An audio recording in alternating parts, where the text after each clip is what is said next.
One Piece Film Red. Obviously, the first assumption of the content after getting the name is that it's gonna be a Eustace Kid film. Jokes aside, I watched the film recently and I have a lot of thoughts on it. The structure for this video will be a bit different. Unfortunately, I went into the film spoiled on most things, but that doesn't mean I did not enjoy it. So good for you if you went in with no idea about the content. Also, spoiler alert.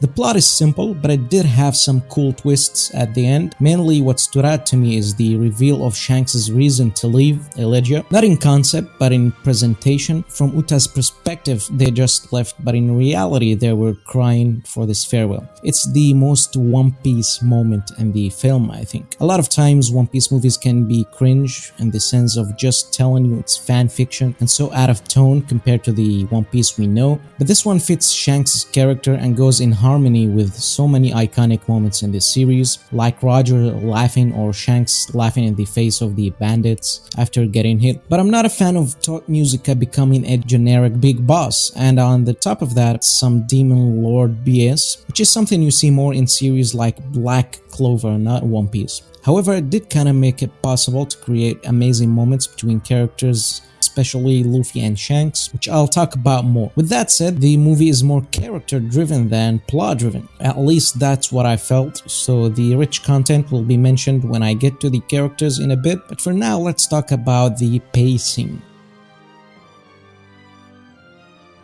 So this is a big issue I've found with the film. When it both feels slow and rushed, it means the pacing is broken. For example, the beginning of the movie, Uta performed the entirety of New Genesis song, which overlasted its welcome, while other songs in the movie were cut short. Now, I'm not saying cutting these songs mean the pacing is bad, but it's obvious the early stages of the movie didn't have that long-term vision, and they got too comfortable to the point of including the whole song at the beginning. While in the last act, everything is so cramped and resolved too quickly. Another pacing problem is the flow of events. For example, the exposition happens just to happen, to let the plot move forward. It's not presented in a natural way. For example, Gordon's explanation. He just meets them and immediately starts giving exposition. Hey guys, okay, listen to me, Uta has a tragic backstory. It doesn't feel right.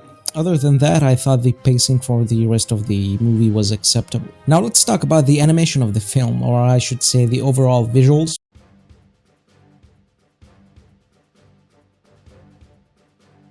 The animation was actually very good for the most part. I might not nail every name from the ones I'll mention, but I'm confident in my assumptions. I've spotted some cool animators we follow on the series, like Naoto Shishida's section for the Straw Hats at the beginning, which reminds me a bit of his Film Gold intro. He's probably the most distinct animator to notice on anything, so yeah, classic Naoto Shishida. Henry Thurlow did a minor Zoro and Sanji scene versus the CGI robots. Yoshikazu Tomita attempted something new with Impact Frames charge up for Snake Man. Takeshi Mainami gave us cool scenes with his sudden shift in poses and aggressive smears. Vincent Chansard did a scene for Shanks, although it's far too inferior to his work on the anime, but the background rotation on the environment made it obvious it's him, even though it was harder to spot than usual. So yeah, Vincent is just one of my favorite animators, and it's still a very good scene, but far from his best. He's an effects specialist and he outdid himself here.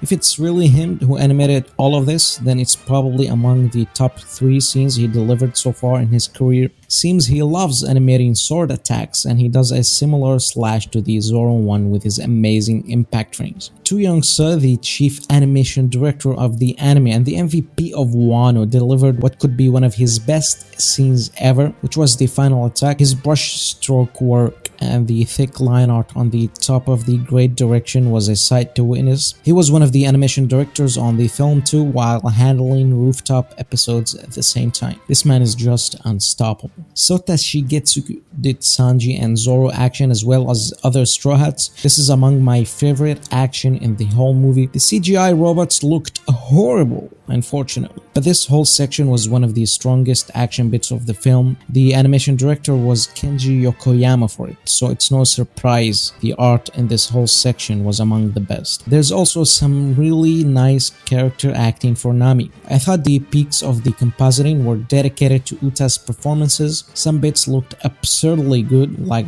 Backlight or the section of Uta versus the Marines. Both of these I think were among the peaks of the movie's visuals and the combination of its best aspects. However, I will have to say that the movie is far too inferior to One Piece's best movies visually. Stampede looked much more polished and consistent. It had superior compositing and key animation. This doesn't mean the film is bad in that category. I'm actually glad the TV anime was prioritized despite the damage Film Red has done to it, but I definitely would have loved the visual to be better for such content. The readability of the action was also bad, especially in the last parts. Factors of that were the overwhelming backgrounds and absurdly fast pacing. Now let's talk about the characters.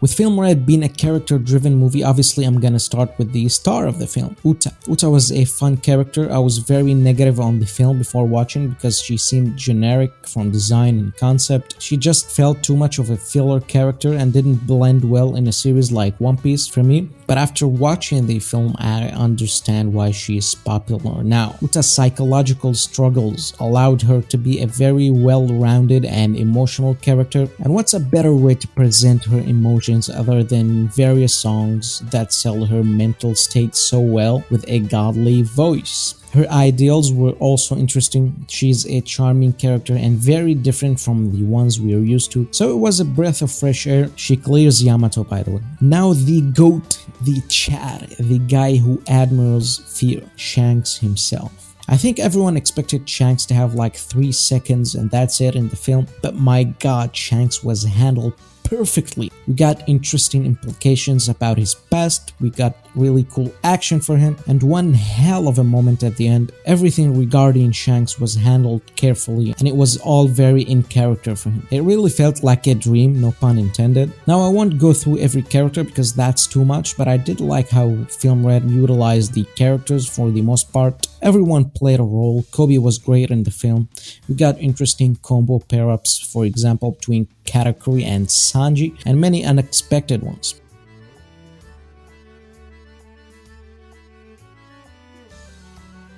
So I'm not exaggerating when I say this is the most impressed I've ever been with an anime film musically. Ado absolutely killed it.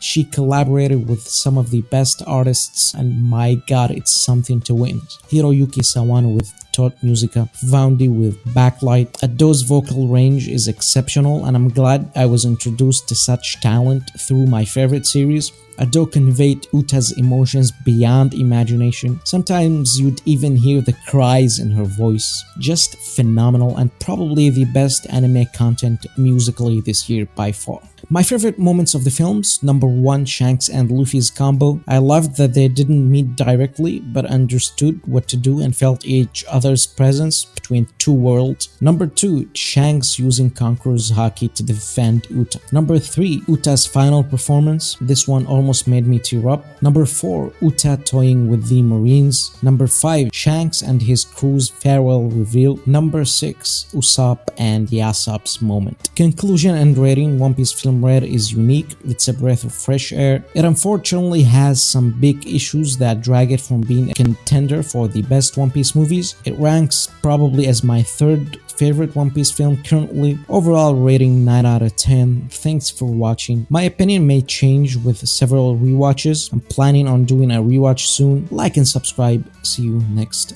time.